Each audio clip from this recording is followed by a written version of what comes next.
48 hours to the pause. What else do we know? Away from the politics, we are waking up to the news that Kenya has the first gold in the 100 meters in the Commonwealth. At least it's a breath of fresh air away from all the politics. Ferdinand Omanyala, 10.02 seconds to win the first gold that we have had in the Commonwealth and also in the 100 meters in the Commonwealth ever. He has indeed made history. It's away from the politics, something we are also embracing and happy about. But let's get back to politics and election preparedness. And now, joining me, I have a panel of experts here to try and put things into perspective, because a lot is currently happening when we talk about politics in the country. On my immediate right, we have, is not a new face here, he's an advocate of the High Court and is also a governance expert, Wamboi Shadrack. Karibu sana, Council. Thank you, Ben. It's always a pleasure to be here. Yes, I'm looking forward to the discussion. And election as well. Yes, okay. yes. And on my extreme right, we have Willie Kamau. Yes. Willie Kamau is also a political and governance expert, and also will be joined, I'm hoping we're joined by another lawyer and also a political analyst we have ever had here. That is Gibson Gisore a little bit later. But away from that, first things first, everything is ready according to IEBC. All the ballot papers are here.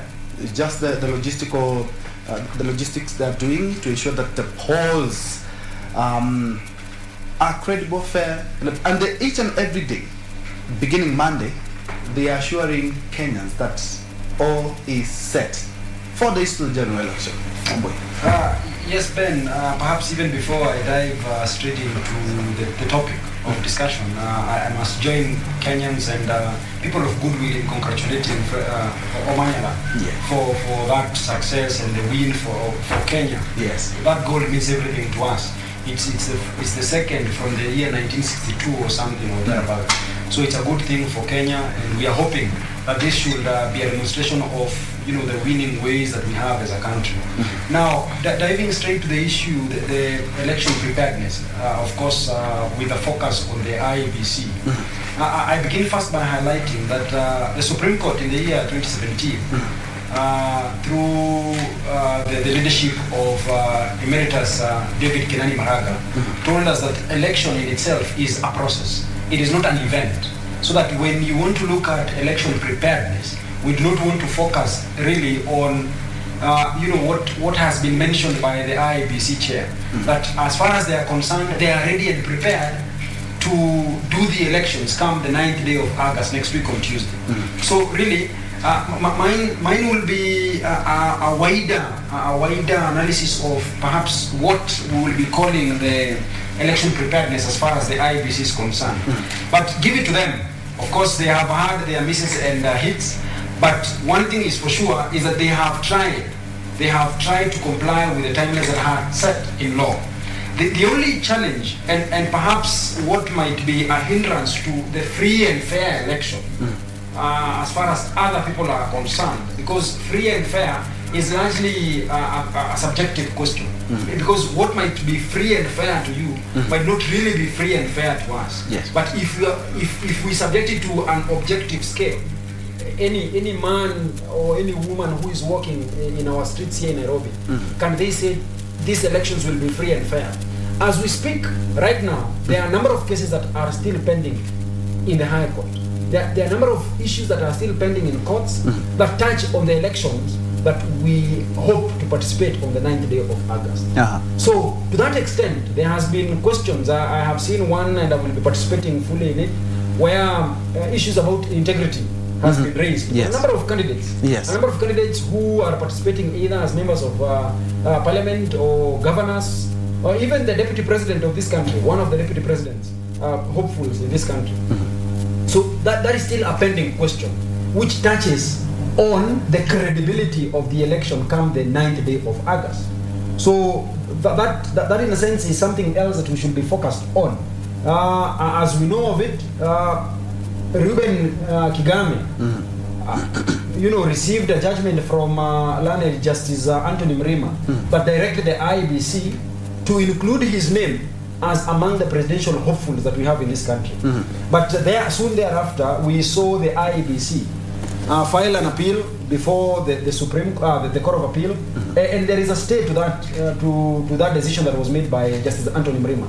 So the question that probably you will be asking yourself, and of course the citizens sitting at home might be asking themselves, so what becomes of the fate of Reuben Kigame? Yeah, and again, because of course we are also expecting Mugure and Dande, the learned judge, is also having the same thing. Yes. We will be touching on that because at the end of the day, Reuben Kigame, after the elections, can go to court to challenge that, right? But we will be looking at that because we still have the Court of Appeal and also the Apex Court. But let's hear 4 days. Yes. To the general election, IEBC, beginning Monday, they say that they will be ensuring that they have a presser each and every day to assure Kenyans that all is set and done. Okay. And the latest one, being yesterday, is that all the ballot papers are here, and it's just the distribution and a few challenges here and there because of the internet, which they say that they are adequately looking into. 4 days to the national polls. Okay. First, I would also like to take this opportunity and congratulate Omanyara for putting the nation at the world map. He has done us an honor. That's an honor. Some things you can only credit them as honor. He has done us a great honor, and so God bless him. I want to believe and assume that Wafula Chebukati, being the chairman of the IEBC, having been the only chairperson to oversee 2 elections, I want to believe he has used all the experience he has had before to make sure that we have a credible, smooth election. He has had 5 years to prepare himself and his institution to make sure that we do not have a case like the one of 2017 where the High Court, or rather the Supreme Court, nullified the whole election. It was not on matters rigging. It was on matters irregularities and illegalities. You know, when someone says that you can steal an election, you need to tell the aspirants or the politicians and the voters which key places to look out for. How do you steal an election? It is next to impossible to rig an election because you would pin out the key areas that you need to look out when we are going through the process of an election. And so I want to believe that the IBC is ready. And it has perfected the art, having Wafula Chebukati been there now for the 2nd time in a row. And I want to believe that this time is going to be as smooth as possible. So without a shadow of doubt, I want to believe we are ready. Actually, as I was coming here this morning, I heard that IBC has dispatched 35 the ballots, the election ballots to 35 counties. So meaning they are yet to finish about seven, about 7 and the presidential exactly. So that is a sign of well preparedness. You know, 4 days to election and having done that to 35 counties, I think that let's always not be negative about our nation and their institution. So far so good. There's nothing to worry about. I can say that he has shown preparedness, and I want to assure Kenyans, I have been on the ballot for 2 times. I've ran my own election for 2 times. First as an MCA and second as an MP. And I want to tell Kenyans that there is nothing as hard as stealing an election. It is almost impossible. You know, Kamal, we always have issues in terms of transmission of results and other. It's not exactly the stealing of the election. Yes, because you should point out and say this is the part to watch out for. There are your agents there in the polling station that are your eyes and ears. You have given them proper training, and so they need to tell you this did not go well, that did not go well. And so that is why when in 2017 when Maraga was nullifying the election, he did not say it was rigged. He did so on the accounts of irregularities and irregularities. And I want to believe that Wafula Chebukati has now perfected the art so that we don't have a repeat scenario of what happened in 2017. Indeed. And Council, something that you mentioned has hit the headlines. Actually, if you look at the Kenyan dailies, they are all talking about that. The question of integrity. The question of integrity. And to be specific, they're talking about chapter 6. They want an interpretation on constitutional interpretation on chapter 6. Because a lot of politicians, the IEBC, first of all, the EACC, had raised the red flag. Talked about these people this is the list, these people should not be at the ballot. But IEBC talked about, no, unless their cases are concluded in court, including the pending appeals. Case in point is the Waluke case, who was convicted and had to spend some time at committee before he made his appeal. He's out, and he is still at the ballot. He's not the only one. They are talking about the Kenya Kwanza running mate. I've talked about Aisha Jumwa. They have mentioned a number of politicians. So question is, the constitutional interpretation in court at the moment, just 4 days to the general poll. Okay, before you do that, first of all, my director informs me that we have an IEBC presser, right?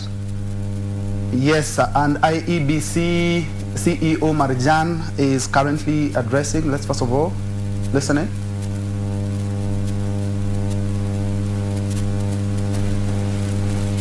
There is nothing we want to hide. So the media will be allowed to do their own tallying, the political parties will be doing their own tallying. But at the end of the day, it's actually the commission that is going to be responsible for declaration and also announcement. So I think for now, let me take this opportunity to thank you very much. I know also you are going to be all over the country. Our only prayer is that you don't just focus on the town centers. If it is possible, you should go to the rural areas and cover those areas that mostly many people will not like to go. If it is possible, you like all of these polling stations to be covered by the observers and monitors. And finally, we expect good reports from you, reports that are not biased, but the reports that are objective, that will assist the commission to even streamline and improve its activities after the elections. With that, with those few remarks, let me once again thank you, and I wish you fruitful deliberation. Thank you very much.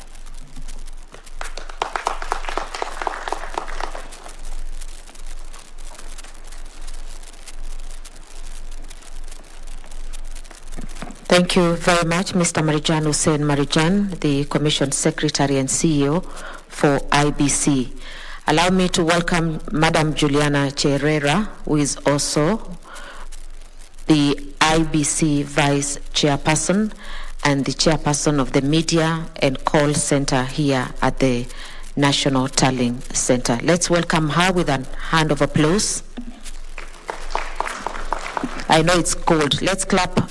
Give her a better hand of applause. Thank you. Thank you. Thank you, Thabita.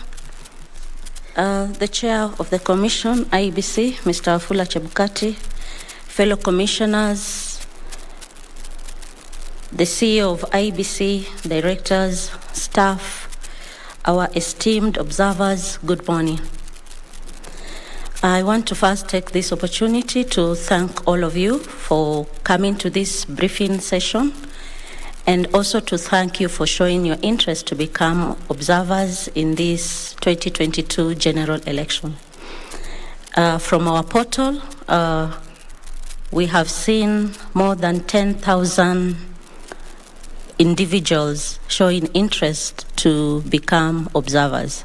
So we are glad as a commission that we are opening up the space for transparency and credibility. This is very key to us, because not unless the elections are transparent and credible, no one is going to accept the results.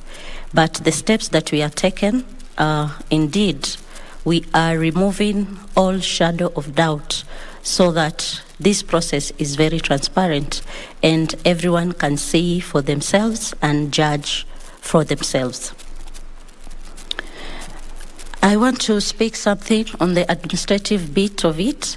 As you can see, there are 10,000 individuals that have shown interest to become observers in different areas, and we have more than 1,000 who have shown interest to become observers at the National Tallying Center. The National Tallying Center at the main auditorium can only hold 2,000 individuals. 2,000 individuals. And as the chair in charge of partnerships, we have different partners and different stakeholders. So that number already, the observers are taking half of it. And to put logic into the works, we are going to limit the numbers and give each and every organization that has shown interest to become observers at the National Talent Center, but reduce the numbers of individuals that you have registered or applied for. So this is for administrative purposes so that we can have all our other partners and other stakeholders that will be present at the National Talent Centers. But for the areas that you have been accredited for in the field, there is no limitation. You are free to observe and to go to the areas that you have been accredited for. So for the National Talent Centers, that is where we will limit, but we'll ensure that every organization gets a chance. So with those few remarks, allow me to now officially ask the chair of IEBC to come and give his opening remarks and officially open this session.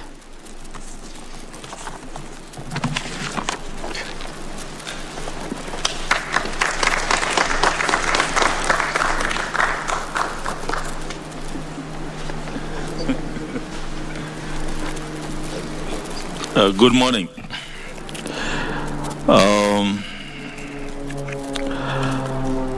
Mine is to welcome you, both local and international observers, to observe the 2022 general elections. As a commission, we have the duty and responsibility to ensure that observation missions are part of our electoral process. It is indeed our constitutional requirement. If you look at our Constitution Article 884, it says the Commission shall facilitate observers as part of our constitutional mandate. And so your being here adds credibility to the process we are undertaking. As a commission and as CEO has told you and my vice chair, that we are ready for the elections on 9th of August. We have prepared everything, and right now what we are working on is just a bit of logistics of delivering materials, and as well as a bit of training of the staff that are going to be deployed in the elections, and especially the staff at the polling station level. So the commission is ready, and for us to be able to inform the world that we have indeed delivered a free, fair, and credible election, which is transparent, your reports, your testimonies then come in to add to that transparency that we have been working on. And so mine is to welcome you to Kenya. For those of you who are from outside, as has been mentioned, we have a team of applications of about 18,000 observers who will participate in this year's election. 10,000 have already been processed, including yourselves, and 8,000 are being processed. International observers, about 1,300. The rest are local observers. So we have more observers than the number of candidates who participating in this year's election. We have about 16,000 candidates contesting for 1,882 elective positions. The technical team will take you through what's expected of you, and they'll also be able to answer most of the do's and the don'ts as you go around the country and as you visit our tallying centers during your mission. But others, for us as a commission, we welcome you. We have other meetings we must run to, but in case you have any questions that touch on the general aspects of the elections, which are not technical, because the technical team will deal with your technical details, you can allow some 2 or 3 questions, before we retreat to another meeting.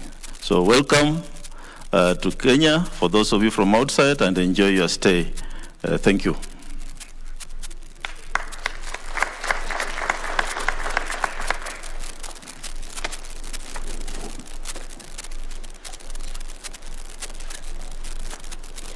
A good hand of applause for the chairman. Thank you.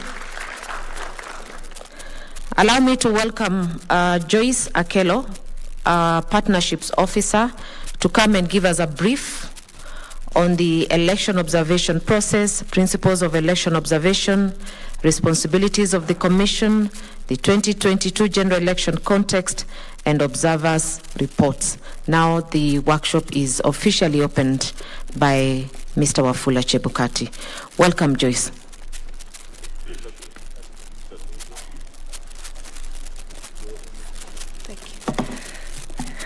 Thank you, Tabitha. Good morning, ladies and gentlemen. I'm going to quickly take you through, okay, not very quickly, take you through the roles of, as observers, your roles, your rights and privileges, and how to do your reporting. The first thing we're going to do is define what observation is. And the dictionary definition of observation is to notice or perceive something and register it as significant. Sorry for that interruption. The chairman and commissioners will be leaving for another very urgent engagement. So we wanted to give you this opportunity. If you have one or two questions you'd like to ask them before they leave, please. This is your chance. I can see a hand on my right, on my left, at the center, and also on my right. Thank you.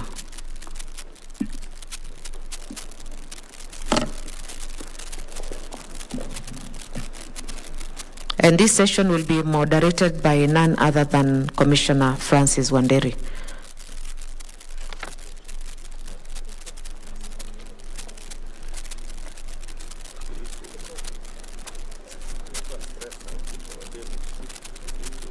Thank you for the opportunity to address our concerns. My name is Aska Wisdom from the National Government Empowerment. My concern is what mechanisms have we put in place to make sure that people with disabilities who are participating as observers can be able to participate fully. For instance, I am a deaf person. I came here and my family didn't have an interpreter, so I went back to look for my own sign language interpreter here for this meeting, and I think that it's there. Not only in the national talent center, but even in the counties and the local police stations, what mechanisms do you have in place to make us participate equally with other hearing and non-disabled counterparts? Because without an interpreter, I cannot achieve anything. Even if I'm getting information, I cannot participate fully like I would like to. So, please, as an observer, I think it is good to have another discussion. Thank you.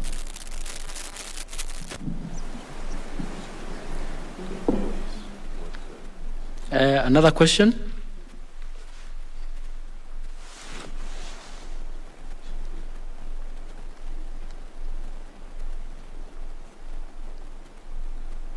Good morning. I'm Regina Manera from the Kenya Broadcasting Corporation. Right now we have received an update from the courts that has quashed the non-use of the manual register during the August 9th polls.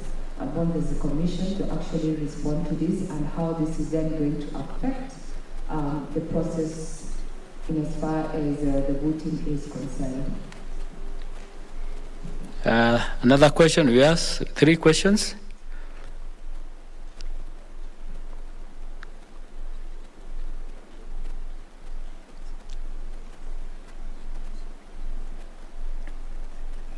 Good morning, my name is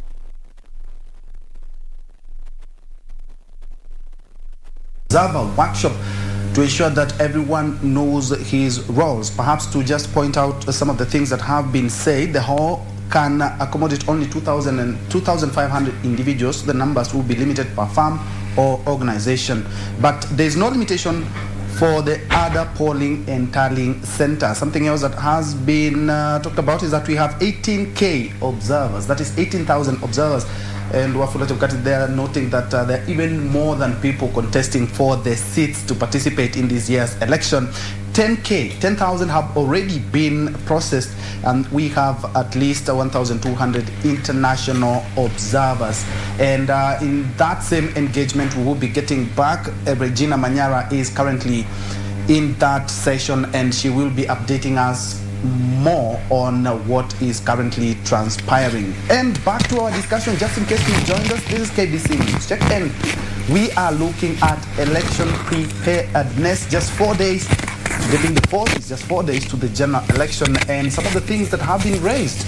And not only have IEBC have many people fielded so many questions in regards to the coming polls, there are also petitions pending in court just 4 days to the general polls, and that is something I would want to engage my panel of experts.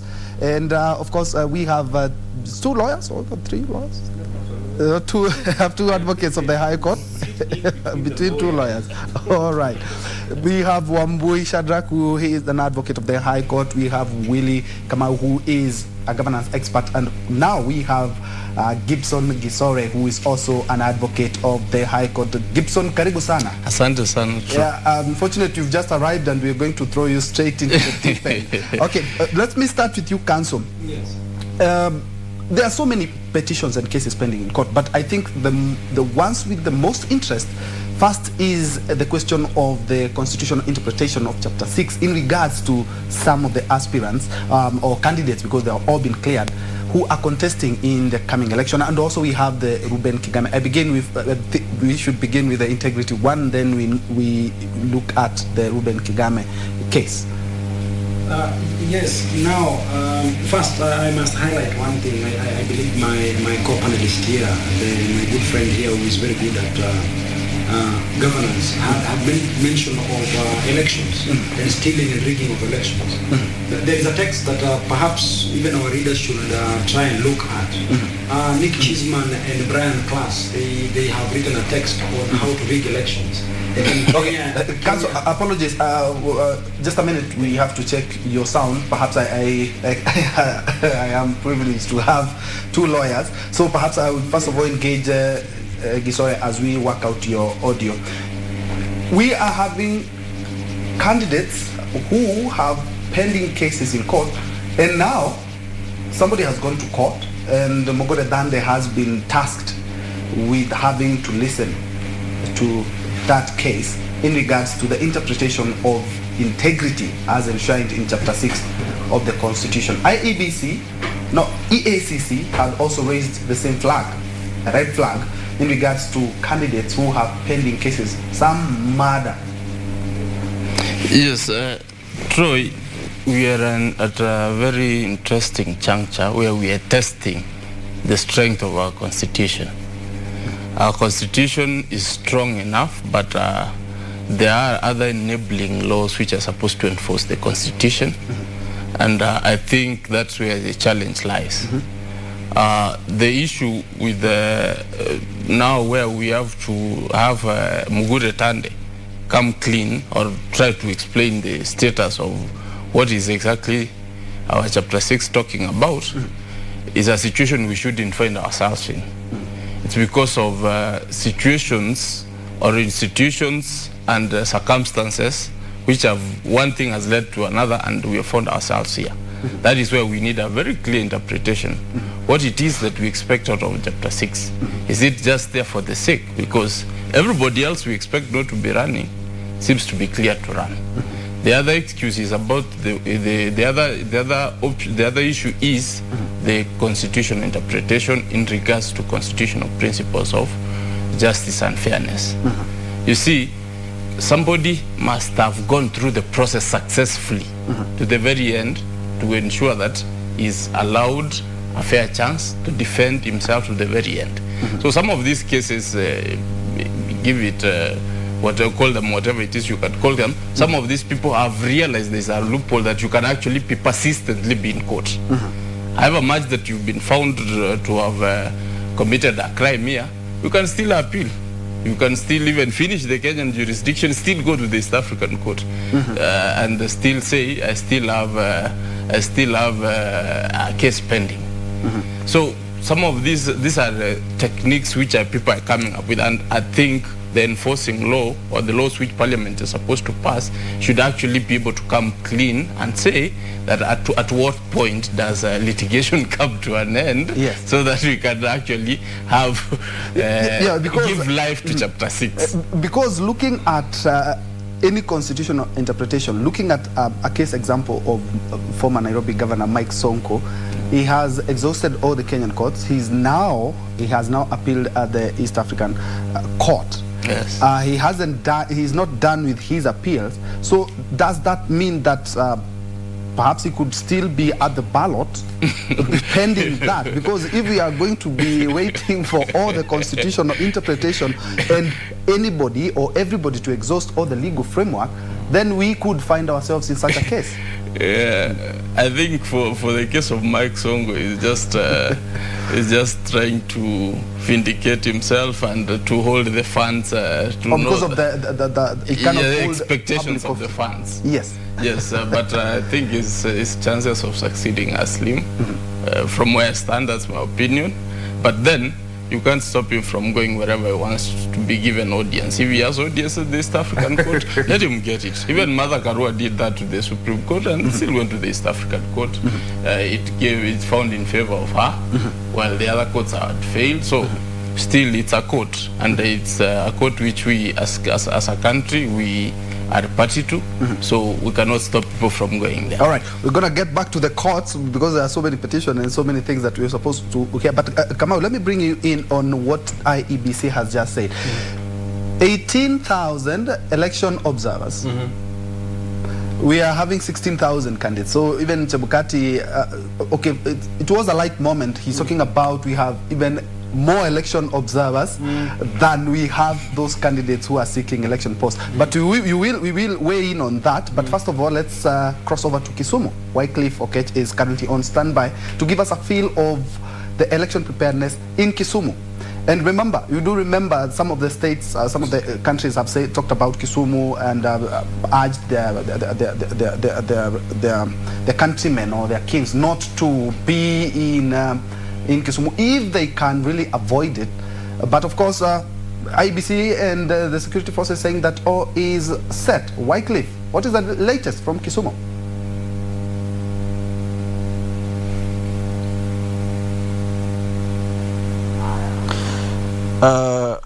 A very good morning to you, Ben Trenji. We're back in Nairobi. We are, of course, coming to you live from Kisumu this morning on when it's only 4 days left until Kenyans head to the poll to elect the next crop of the leaders who will guide them, who will lead them for the next 5 years. And the countdown is on. Today is four days left. And we spoke about the campaign trail yesterday. We saw the ODM leader leading campaigns in Kakamega and Busia County. Kenya Kwanza else are also trying their best to cover as much ground as possible. And just today we are looking at the status of preparedness regarding the next 2 days vote.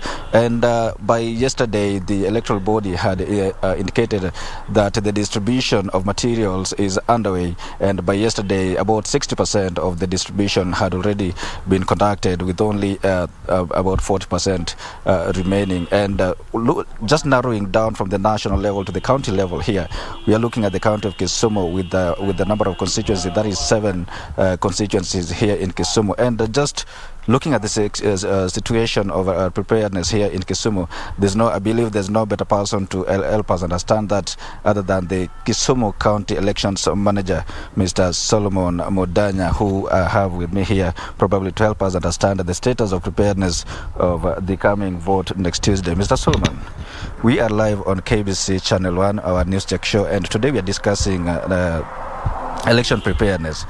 In your position as the county elections manager, what will you tell us about the status of preparedness in Kisumu County in terms of distribution of materials and their safety? Good morning, everyone. I want to report that in Kisumu County, as far as preparation is concerned, everything is going on smoothly. So far, all the constituencies, the 7 constituencies in Kisumu, that is Kisumu Central, Kisumu East, Kisumu West, Nyakach, Nyando, Muhoroni. I've received the material, strategic and non-strategic material. All the tallying center already are operational because all this material has already been delivered to the tallying centers. And at the same time, almost all the constituencies have received the ballot papers for the other positions other than the presidency. And we are hoping possibly today, tomorrow, the day after, we should be receiving the ballot paper for the presidential position. So in terms of security, everything is on top of the gear. We have been having meetings with the security personnel, and we are just waiting for them to be deployed. But as I speak right now, all the tallying centers are already under 24-hour guard because we already have strategic material and non-strategic material in those centers. For the county tallying center, we shall be having it at Tom Mboya Labour College, and we expect it to be operational any time from now, so that we start setting it up ready for the D-Day. Yes. Yesterday, the IEBC chair indicated that voters can now start confirming their particulars in their respective polling stations. Do you have any information regarding as to whether in Kisumu that has begun? Yeah, that has already started. Yesterday, but when we delivered all the KIMs which carry the register to the tallying center, so all the returning officers at the constituency level, they already have the KIMs that have the register. At the same time, as the law requires, we already printed the physical register, and it's been pinned on at the entrance of all the polling stations that we are going to use in Kisumu, which comes to about 1,170 polling stations in Kisumu County. Yes. Kisumu County is one of the counties that were flagged by the National Cohesion and Integration Commission as it was marked as one of the potential hotspots. Do you think there has been a security lapse in the recent past, or rather, and probably has there been a lapse? And in case there may be, what's the redress? Is the security body ready? As far as my office is concerned, Kisumu County, as far as security is concerned, we are ready. We have been meeting security personnel at the county level in meetings, and also we have had some training with them under the ISAP program. And as I speak right now, we are ready not to handle any situation. As far as the election is concerned, I don't think there's any problem.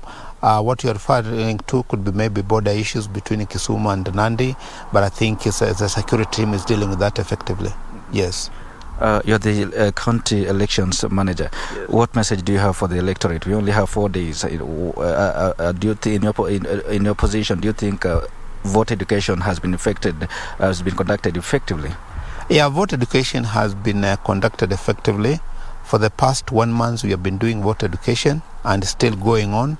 And it will go on even 1 week after the voting, just to be able not to gather information that would have happened during the election day, so that informs part of our report we are going to write about what exactly happened in Kisumu County. So vote education, I want to assure all the residents of Kisumu, it has been conducted, is still going on.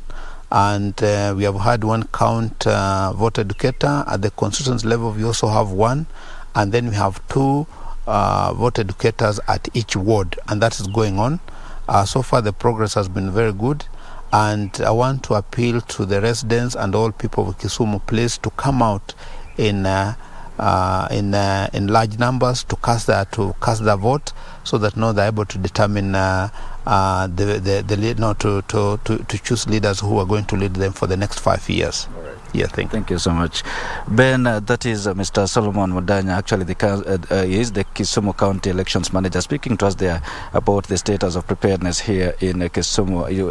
You've heard, he has mentioned that Kisumu, the distribution of materials is already underway with all the 7 constituencies receiving their respective materials. And his parting shot is an appeal to the electorate actually to come out in their numbers come Tuesday to elect to exercise the constitutional right by electing their next crop of voters. Well, this is something we'll continue monitoring and updating our viewers progressively. Back to you, Ben.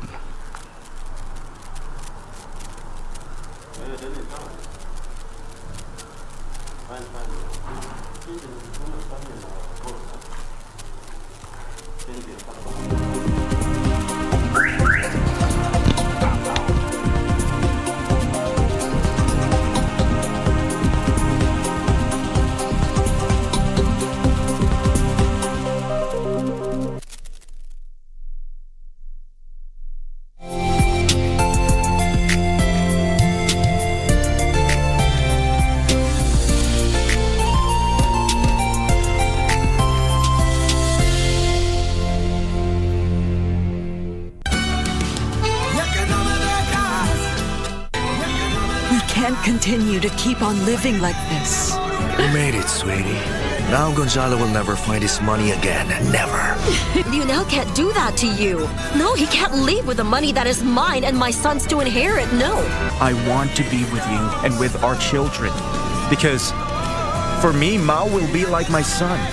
That's why I'm backing her up with this marriage, and I am more than happy to do it. You do understand what I'm saying, right? Only have to find a way. And what could be better than to take away what you love the most?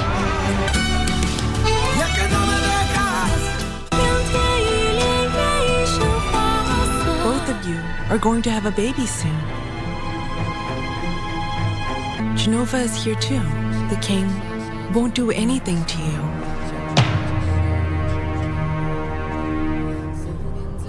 What are you doing here? You gave up your future for a woman. You've disappointed me.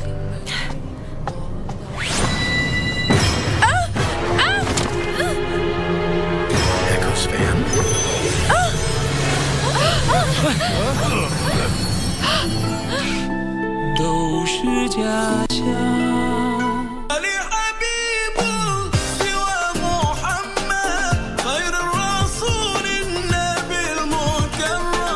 Mwezi mtukufu wa Muharram ambao ndio mwezi ambao tuko ndani yake sasa hivi ni mwezi ambao unahusika sana na ibada ya funga ya Tasua wa Ashura. Kuna haki ya kuifunga siku kama hii, saumu ya Ashura, siku ambayo kwamba ni bora. Ukifunga Allah subhanahu wa ta'ala anakusamia madhambi mengi. A'udhu billahi minash shaitanir rajim. Bismillahir rahmanir rahim. We need numbers. And I'm sure Dad is not supposed to find out about this. No, not in this life. How would you like coming to work here at JNJ? Is Kathy in agreement with all of this? I'm not answerable to her. Why don't you want the same thing as your mother? How do I trust you? I'll help you the board members. How? I'll call them one by one. I may want to hire your cousin. Wewe nakutambua. Baadaye. Juu hasa umepataka hiyo kazi, utanipatia 20%. Kio hii usisemage mimi huwa sikujegi. Wewe usifanye nikuwe tena wewe. Mimi nimepataka nikitaka kutoka ni sherehe kazi. Must he be here? Alafu utaniachia mlango, mimi nitafunga after meeting.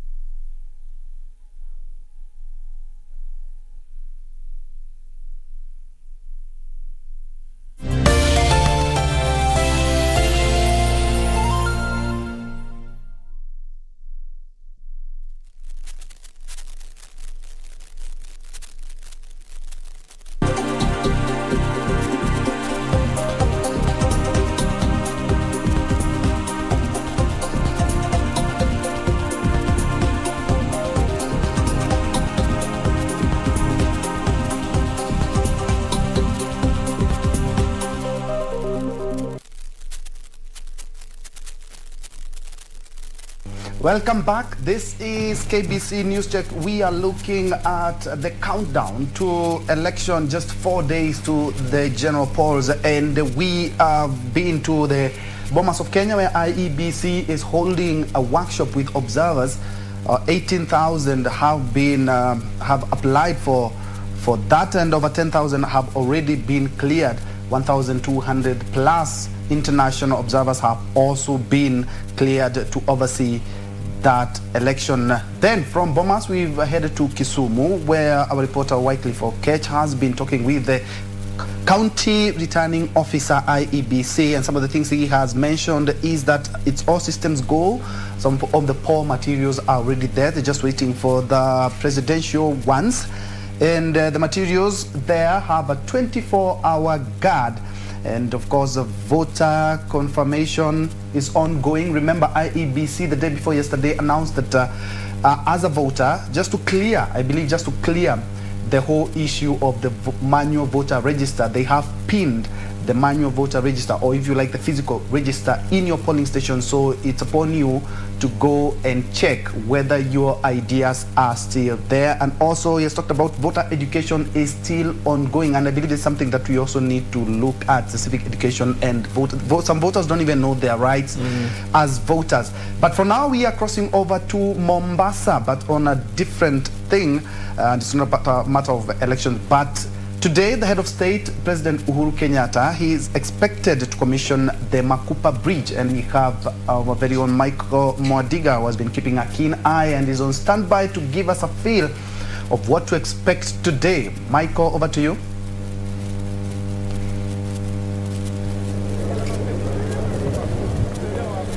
Well, a very good morning to you, Ben Tronji. We're coming to you live from Mombasa. Of course, we are at the Makupa Bridge, and you're waiting for the head of state, that's President Uhuru Kenyatta, who will come here to commission the 4.5 billion Kenya shillings bridge, and also launch a railway line which should be connecting the old railway station at the CBD all the way to the Miritini SGR station. And just to give you a brief overview, is that the development of the multi-billion shillings project here at the coast by the government has also helped up in opening the region for investment, also in trade and tourism secretary. And earlier on, the State Department of Infrastructure principal, that is Paul Maringa, disclosed that the government has spent Kenya shillings 144 billion to construct 2,200 kilometers of road across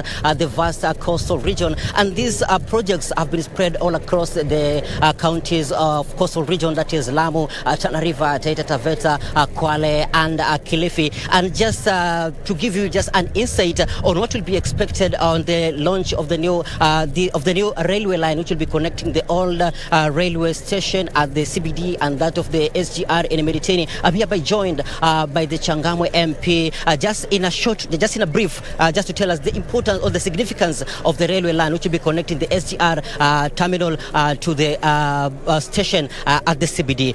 Karibu mbunge wa hapa Changamwe, na tueleze tu kwa kifupi, unatarajia kwamba laini hii ya reli itasaidia vipi? Kwa kweli ulimwengu mzima safari zote za reli huwa zinamalizikia katikati ya mji. Hii kidogo ilikuwa imetupatia wasiwasi kuwa haifiki mjini. Kwa hivyo ilikuwa kidogo inatupatia hofu kuwa haitakuwa imekamilika hii manake project hii. Lakini kwa sasa vile tumepata kujua kuwa ndani ya miezi 9 ama miezi 10 inayokuja, wasafiri watakuwa wanatoka Nairobi na kuingia katikati ya mji, ambapo mtu anaweza kutembea kwa ofisi yake ama pande matatu aelekee kule anaenda. Hilo ni jambo ambalo tunalikaribisha sana na wananchi wamefurahia sana, na itapunguza gharama pia vile ya usafiri. Yeah.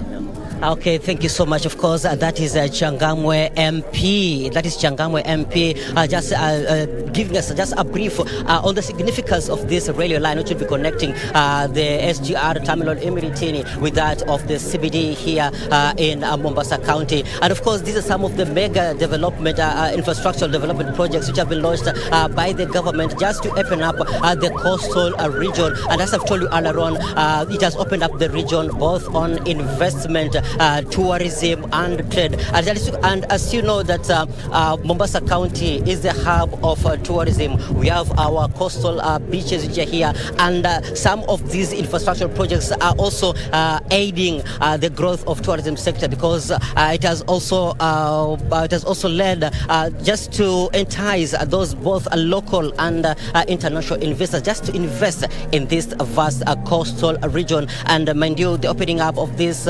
sectors is going to create a lot of employment opportunities, and these are some of the projects launched by President Uhuru Kenyatta just to ensure that he leaves behind a legacy. And one of the issues in one of his projects is to ensure that there is employment for the youth. And when youth are employed, when we have our youth working, of course, we're expecting a country that will be bringing forth a lot of innovations, and also to ensure that we improve the life standards. That's just what we have in brief for now. Of course, we'll be coming to you later, Ben Troy, just to give you a wider picture on what is happening here. As you expect, the head of state, we are being informed that he'll be starting from Makweli, inspecting some projects and launching some of the projects and coming here at the coast. So in a while, we'll be telling you what to expect and what will be coming on as events unfold.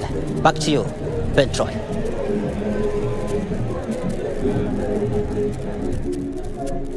Thank you, Michael Madiga, live from the coastal city of Mombasa. And a game changer there when it comes to transportation. We are expecting the head of state to be commissioning the new Makupa Bridge. And as the MP, the area MP there has talked about, it's going to be a game changer when it comes to transportation, as it will help in the transportation, and especially when we're talking about from Nairobi to the CBD there in Mombasa. And as soon as the head of state is there, of course, we will be headed there to get more information on the same. Thanks, Mike, for that. And away from that, let's come back to studio, where we are looking at the countdown to the 2022 succession politics. We are just 4 days away from the big day, and IEBC, all eyes on IEBC as they just finalize what they're supposed to be doing so that they actualize this great mandate which they have been bestowed on by Kenyans. And I have a panel of 3 experts here. We are trying to look at things. And also,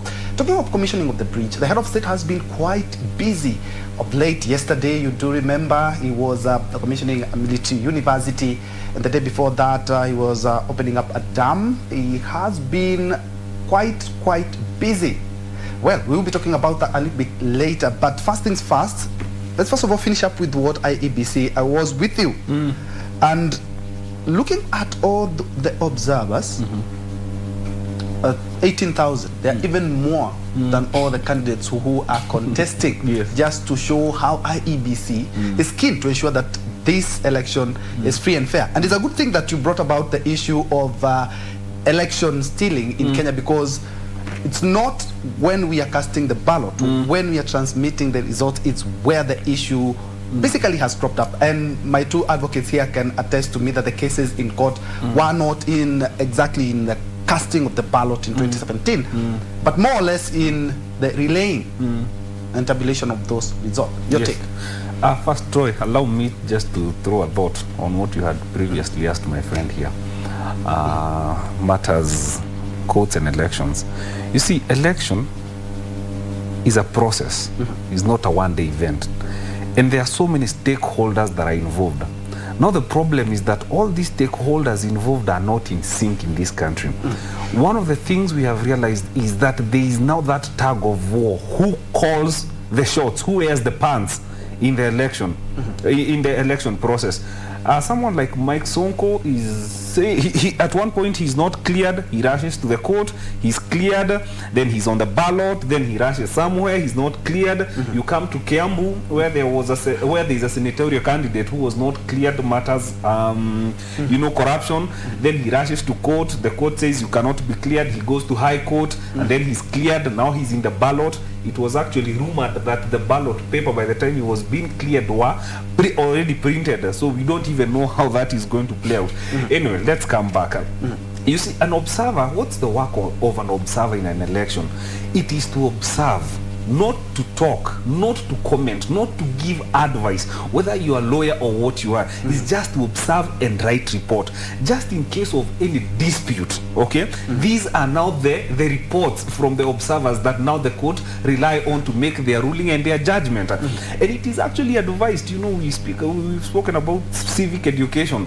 An observer should not even give an advice. If they see anything going wrong, it is not for them to speak and say, doesn't your law say this? No, that is not their work. Also, it is not the work of agents or the POs or anybody in the polling station to confront an observer, tell him, no.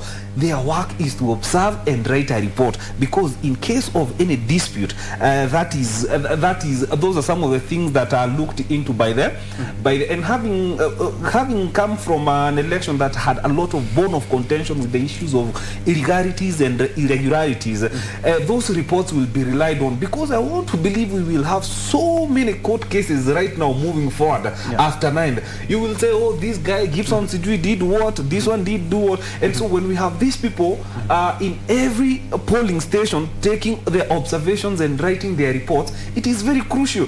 But again, it is very good for the observer to make sure that every process they are involved, from the tallying, you know, from the casting of votes to the opening of ballots to the sealing of the ballot, they need to write a report. So just in case of any dispute, then there is a report that can be relied on. All right. Yes. And it's a good thing that you've clearly outlined what their role is to observe and to write a good report on the same. But a gentleman, not a good report, what they saw, just an accurate, true report. Okay. And on that observation, let's observe 2 minutes or 3 minutes of a break. It's already 11, gentlemen, but let's have that break, then we'll come back. Of course, we'll be sampling some of your comments and responses when we come back.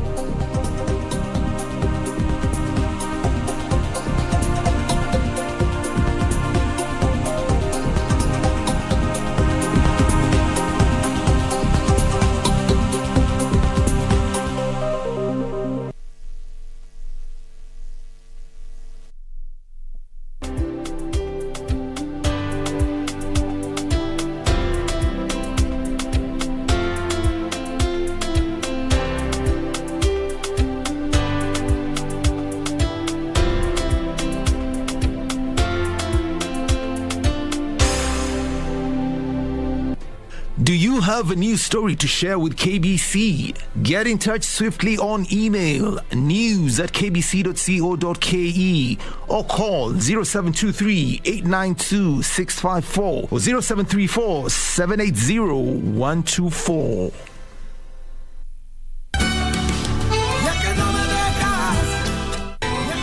We can't continue to keep on living like this. You made it, sweetie. Now Gonzalo will never find his money again. Never. Lionel can't do that to you. No, he can't leave with the money that is mine and my sons to inherit. No. I want to be with you and with our children. Because for me, Mao will be like my son.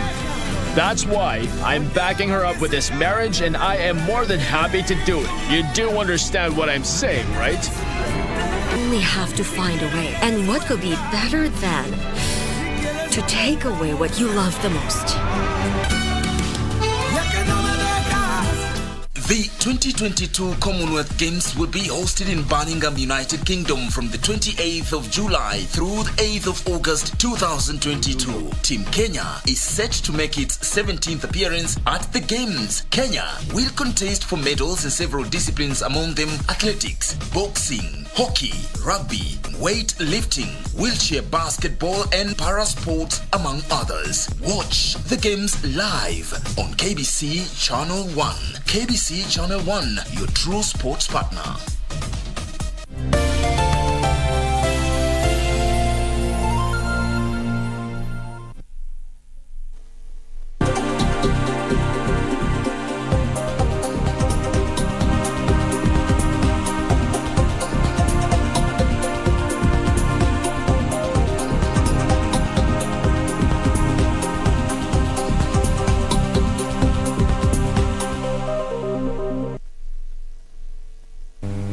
Welcome back. This is KBC News Check, and we are just 4 days away from the general election. We are taking a keen eye on all the stakeholders.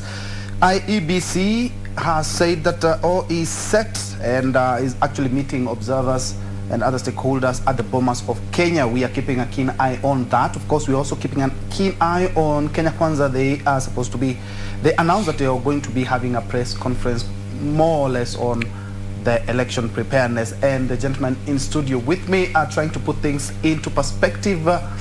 Also, when you talk about the observers, it's a matter of how credible that election is. 18,000, many observers, and international as well. Council, what is your take on the same? 18,000 against, we've always had issues when it comes to election transmission. Now we have the largest number of election observers that Kenya has ever had. You know, Troy, as I was telling you before, when Nick Chisman and Brian Klaas were writing their article, they have penned down a very good article that forms a very good read on how to rig elections, which has analyzed some of our democracies in this country, including Kenya, on our few elections that we have had them, we have stolen our own elections, and we have had people assigned to higher offices through dubious means and not democratic means. So one of the ways of how to rig an elections is, number one, interfering with the independence of election observers, and number two, limiting or rather having none or little election observers. So when you have as we have been told by the IEBC that we are having observers who are almost twice the number of aspirants or candidates that we have, I think it's a good show of our democracy. And ultimately, when you look at the elections are conducted under certain set principles in the Constitution. If you read Article 81 and Article 86, it tells us that what will form a credible election. This is an election that is free, fair, it is transparent. So when we have observers during an election, all it does, it ensures that we promote transparency in the election process. So that there are ultimately what we will be having is an election process that people can give credibility. We have election observers that can tell us that this was done, we were there, and we are satisfied with the outcome. Remember, even one of the means, one other way of rigging an election is ensuring that we glorify the outcome rather than the process. And if you were to recall what transpired in the year 2017, the Supreme Court judges, what they told us is the process is as important as the outcome. All right. Yes. Just a minute. And we are going also to be looking at the courts as well, because you guys will be quite busy after next week, I'm quite sure, because a lot of election petitions, we are expecting a lot of election petitions. But back to you, there's a discussion that just refuses to go, and the cabinet secretary for ICT, Joe Mushau, cleared it yesterday, and he said that the government will not at all switch off any form of communication, because Kenyans have the right to information as enshrined in the Constitution. But it's a discussion that has refused to go. We have seen, and even ELOC talked about, there's a lot of propaganda that could be detrimental to a free and fair, credible election. Because at the end of the day, a fair election is not just only on the casting and the counting of the votes. Gibson. Yes, Troy, I think first I need to commend Musheru and the government itself, because for a moment, I thought we could head there. But as we stand, our own government has come out clean that we're not going to tamper with social media. Let Kenyans do what they have been doing consistently. Election is just a day's thing.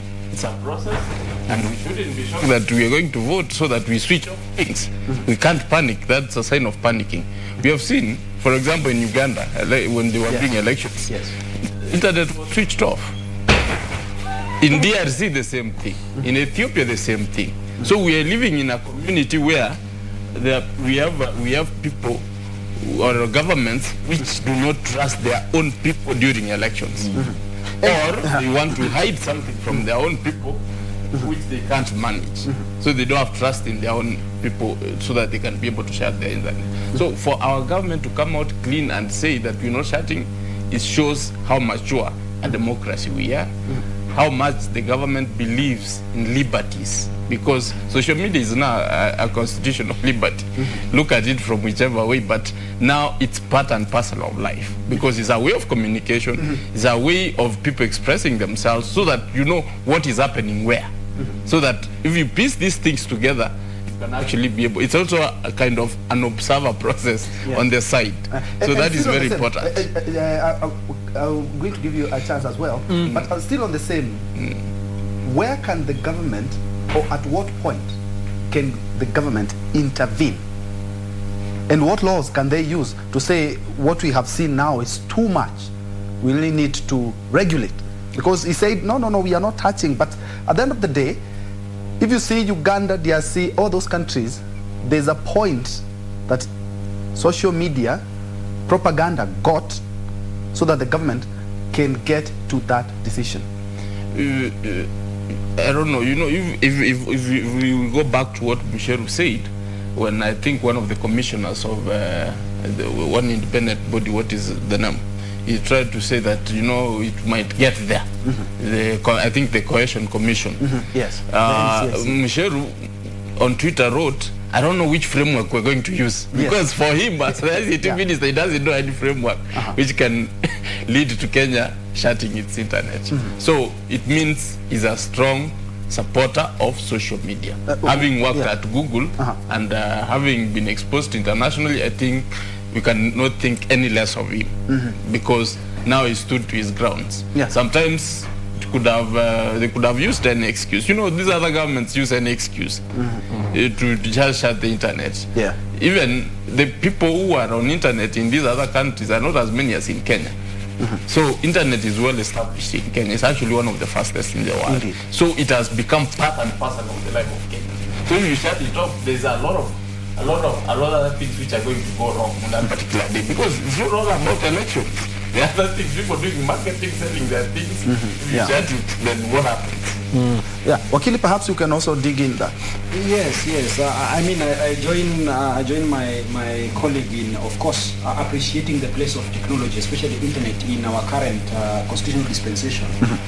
Internet in itself is also an economic enabler, so that we have people who are trading on that internet. And if you interfere with the internet, of course, without any lawful justification, then it means you are also limiting chances of people gaining economically. And the government essentially is there so that it can promote you and me, so that we can gain economically. The government is not there to provide employment for us all. No, it's just there to promote an environment where all of us can be thriving, and the internet could be one. So on the question on the National Cohesion Integration Commission, the NCIC are threatening that they will of course try and shut down the internet, or liaise with the Ministry of the ICT to shut down the internet. I think this is just foolhardy. It is just it's just nonsensical, because number one, there is no ground to it. Secondly, if at all we have a fear, which could be legitimate if you ask me, that we will be having a lot of spread of propaganda, we'll be having a lot of insightful sentiments. We have seen our politicians now have turned themselves into what we call they are inciting people so that they can have an economical a political advantage. When you hear people saying that you've heard them previously, making reference to other tribes as being minorities and all that. So the government, the law is not without a recourse. The law has solutions to that, and that is why we have the office of the DPP. The DPP is supposed to act in committee with the NCIC, so that we can detect. And the NCIC is well equipped with the police officers from the National Police Service. It has DCI officials or officers, and our current DCI is very competent. We have seen just recently a lab was launched at Kiambu, the headquarters Mazingira building, and that lab That lab is one of a kind. We nowadays do not have to send our samples to South Africa or any other country. No, we are well equipped. We are able to detect an offense, we are able to prevent and even avert a possible violation of other people's rights. So to that extent, I think such sentiments by the NCIC are just idle statements. They are made, of course, being ignorant of the different avenues that they have in law. The NCIC has been very indolent, and they have not been consequential in terms of discharging their mandate is concerned. You do not see them doing anything other than those press conferences that they hold there at their offices. Yeah? So what I think should be done, because we are also here to propose some solutions. I think the NCIC should just revisit their mandate. They should liaise properly with the office of the DPP. Let us, if you identify, if my colleagues here have posted things that are hateful, they are insightful, things that are likely to spread propaganda, because the freedom of expression is limited in law. It does not include the spread of propaganda and insightful statements. So you can be prosecuted in a competent court of law.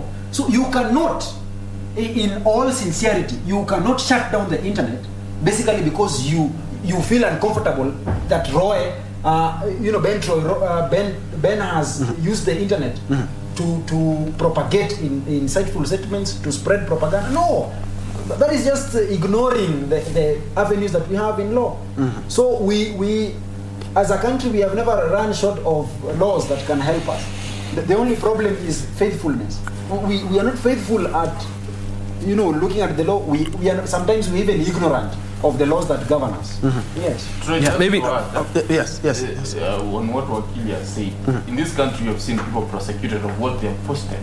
So there's no reason any court of government to come and say, now we should shut it to avoid that, because there's an enabling law and people have been prosecuted previously. So there is no reason as to what. If somebody does a crime on the internet, that's actually solid evidence for the government to move and prosecute them. It actually makes work easier for the government, as opposed to when somebody does something on the ground and you have to go investigate. This one, just get where this guy stays. And the lobby has talked about and other things which government, the communication authority, they are well able to actually detect where you posted from and where it is that you stay. They can actually come for you. So that is actually helps them to deal with crime.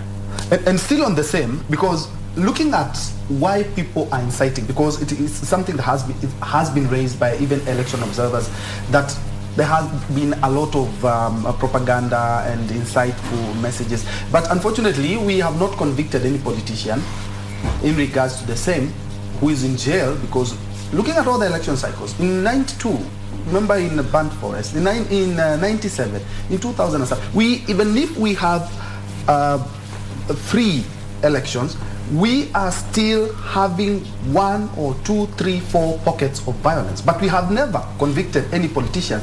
That is why perhaps we are having that runaway propaganda that is there, but we have the legal framework that is there to ensure that we prosecute these people, but we haven't done that, and the law is there.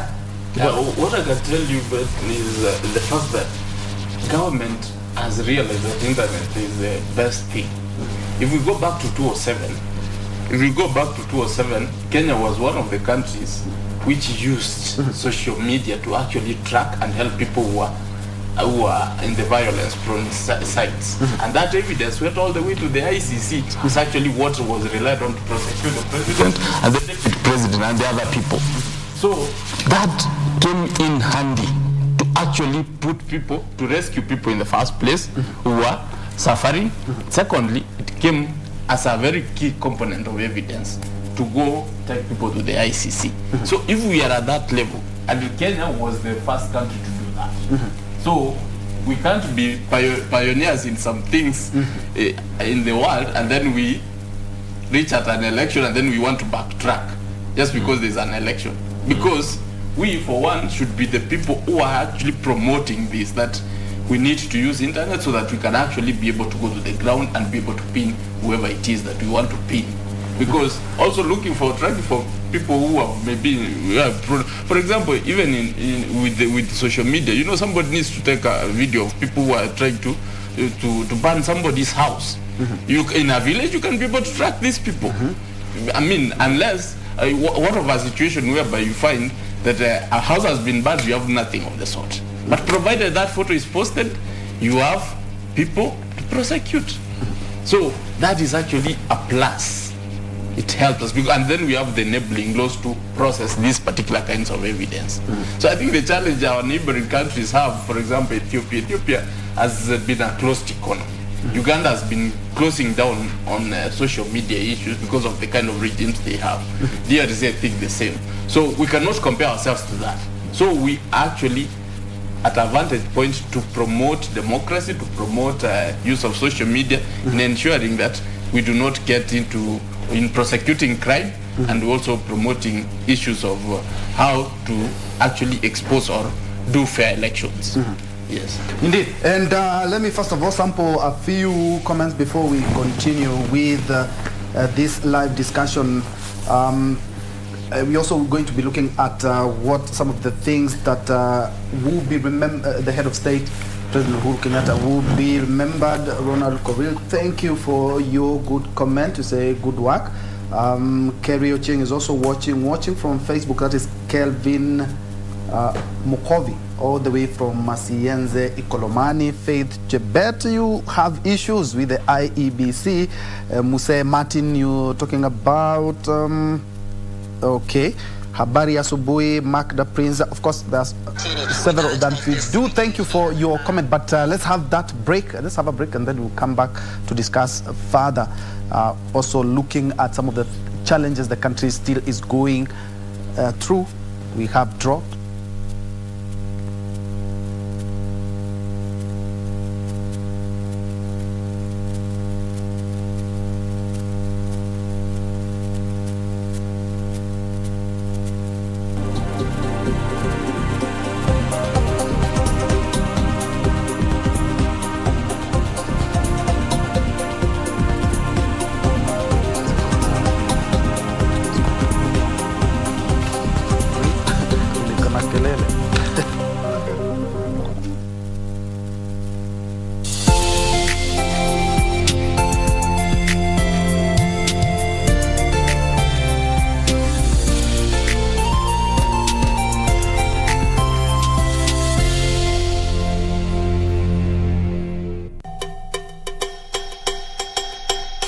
We need numbers. And I'm sure Dad is not supposed to find out about this. No, not in this life. How would you like coming to work here at JNJ? Is Kathy in agreement with all of this? I'm not answerable to her. Why don't you want the same thing as your mother? How do I trust you? I'll help you, the board members. How? I'll call them one by one. I may want to hire your cousin. Wewe nakutambua. Baadaye. Juu hasa umepataka hiyo kazi, utanipatia 20%. Kio hii usisemage mimi huwa sikujegi. Wewe usifanye nikuwe tena wewe. Mimi pataka nikitaka kutoka ni sherehe kazi. Must he be here? Alafu utaniachia mlango, mimi nitafunga after meeting.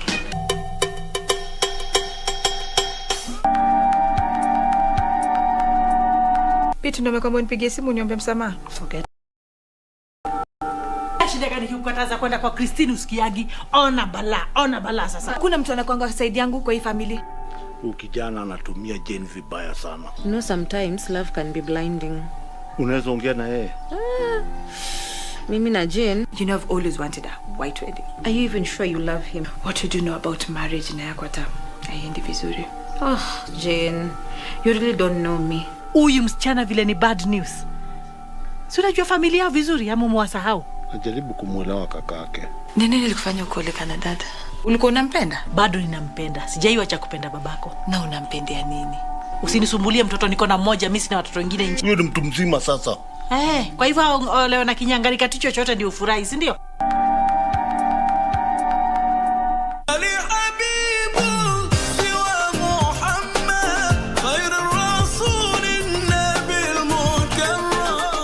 Mwezi mtukufu wa Muharram ambao ndio mwezi ambao tuko ndani yake sasa hivi ni mwezi ambao unahusika sana na ibada ya funga ya Tasua wa Ashura. Una haki ya kuifunga siku kama hii, saumu ya Ashura, siku ambayo saumu ambayo kama ni bora.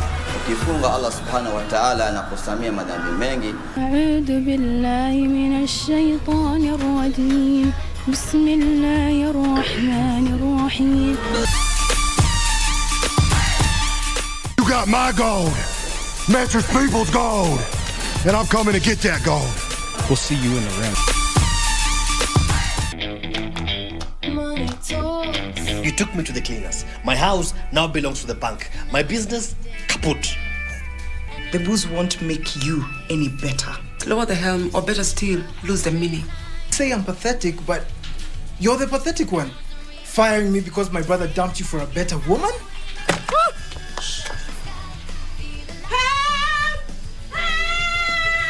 Would you like to scream some more? Money talks.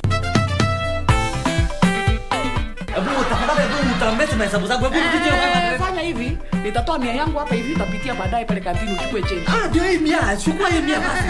I will not let you sisters of Delilah to trick me to tell you something that you shouldn't know even at the first place. Oh wow, it has come to this, huh? Girls, did you hear what we are now? Omera, you cannot allow yourself to be humiliated like that. No man should ever bend low. Don't do it. Beg yourself for what? Huh? I am in no mood for your games, Fala. Of course, I have begged myself for transport.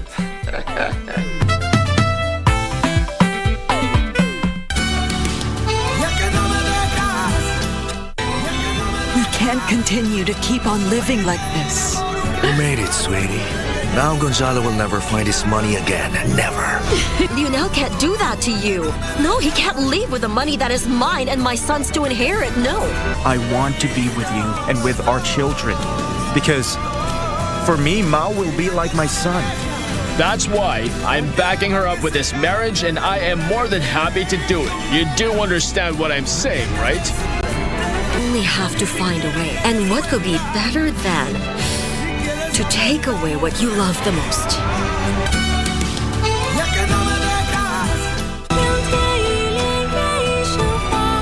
Both of you are going to have a baby soon. Genova is here too. The king won't do anything to you.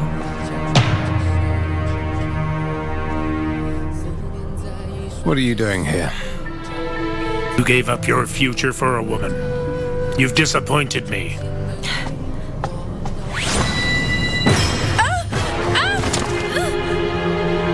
Echoes fan.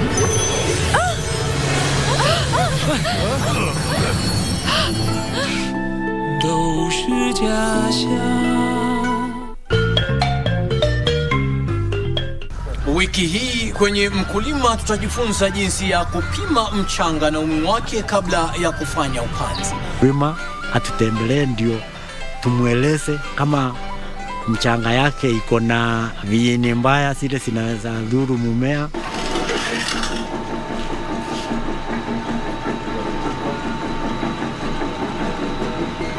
Ungana nasi Jumapili saa 9:30 hapa KBC Channel 1 kwa uondo kamili.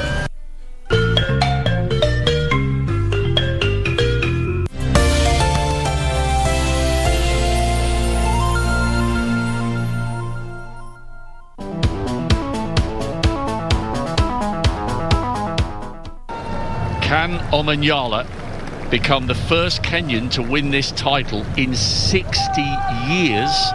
Or will it be Akani Sambini successfully defending his crown and joining Don Quarry and Linford Christie as the only three men to do so? The African champion and the defending champion drawn in adjacent lanes, and a little touch of the fist there, maximum respect between them. This is a massive, massive moment for them and a great moment for athletics. Linford Christie winning consecutive titles for England back in 1990 and 94. Then it was Atto Bolden of Trinidad and Tobago in 98. Kim Collins, remember him for St Kitts and Nevis in 2002 was the champion. Asafa Powell took the first of 3 Jamaican golds in 2006 in Melbourne. Then Lerone Clark of Jamaica took gold in Delhi 2010, followed by Kimart Bailey Cole in 2014 in Glasgow. And Simbine, yes, he is the defending champion. The stadium announcers asking the crowd for hush as these men focus on your mark. Absolutely, completely. Hearing the starters' orders, don't want any noises. Clicking of cameras sometimes is a problem, but they are called to their blocks. Azamati of Ghana on the far side in 1. Abekun of Sri Lanka in 2 in the blue near the top. Aminyala of Kenya in those fabulous Kenyan colours. He